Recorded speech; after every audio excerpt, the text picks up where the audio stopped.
সপ্তাহের ব্যবধানে কমেনি নিত্যপণ্যের দাম। নানা অজুহাতে বাড়ানো চালের দামই কিনতে হচ্ছে ভোক্তাদের। গেল 2 সপ্তাহ ধরে আমদানির পরও পেঁয়াজের কেজি 115 থেকে 120 টাকা। পেঁয়াজ আগের দামে আছে 115, 110 এরকমের ভিতরে আছে। গরম মশলার দাম কিছু কমছে। আন্দোলনে এবং বন্যার কারণে চালের দামটা বাড়ছে। এক একটা চাইলে মনে করেন মোটা চাল যেটা এটা 8-10 টাকা করে বাড়ছে। বাজারে চড়া দামেই বিক্রি হচ্ছে সব ধরনের মুরগি। ব্রয়লার মুরগির দাম কেজিতে বেড়েছে 10 থেকে 15 টাকা। মুরগির দাম বাড়ার অজুহাতে ডিমের দামও বেশি।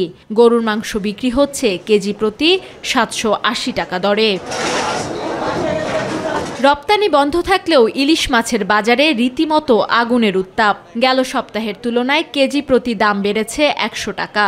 বেড়েছে অন্যান্য মাছের দামও। 1 কেজি 300-400 গ্রাম 2200 টাকা কেজি। গত সপ্তাহ 23 সপ্তাহ কেজি মধ্যে 100 টাকা বাড়ছে। কয়েকদিন আগে কিনছি যেটা ছিল 1000 টাকার মতো। একটু দামটা তো আছে, আগে একটু দাম তো বেশি আছে মোটামুটি। আগে একটু যা কম ছিল এখন একটু বেশি আছে। গেল সপ্তাহের তুলনায় কিছুটা কমেছে সবজির দাম। তবে নতুন সবজি হিসেবে শিমের কেজি 180 থেকে 200 টাকা। কাঁচামরিচের দাম এখনও আটকে আছে 200 টাকায়। ভোক্তাদের দাবি সবজির চড়া দামে অতিষ্ঠ তারা। সবজি যে 30 টাকা, 50 টাকা, 60 টাকা এরকম কই কমছে। কেমনে খাবে? এত দামে তরকারি খাইতে যায়, এত কিছু খাওয়া যায় বলেন?